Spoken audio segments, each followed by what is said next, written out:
So today I would love to tell you what's going on inside my mind when I play music. So when I started out playing piano, I just told my teacher that I'm seeing colors and images in my mind when I play. She actually encouraged me and drew sketches into the score and coloring every single bar. There's actually a Chopin prelude where we covered literally every single bar in a different color, which is amazing. But obviously over the years I grew up and became more mature in my playing. But I still see colors, and even from time to time I'm creating a little storyline, because I think as musicians we are storytellers. We're just using notes instead of words. And one thing that is obviously really helpful is reading the composer's biography to just know what was going on in their life. Because if you know this and you have all the facts together, you can actually create a reasonable storyline. So this is actually something I've been working on over the years, creating a reasonable storyline. Because when I was younger, I just came up with a story with a simple emotion I had connected to the piece and tried to sort of bring this emotion, this feeling into my playing. But then as I grew older, we worked with my teacher and we got into music literature, biographies, poems, literature, art, paintings, all of these things. And they have massively helped me to create, as I said once again, a reasonable storyline.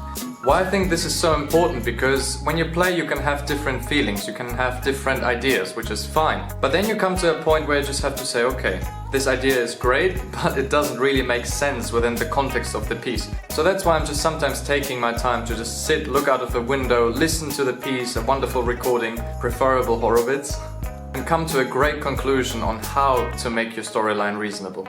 And by story, I don't necessarily mean that, your main protagonist, I don't know, is going for a walk, or he's going through this kind of crisis, he's opening a door, closing a door.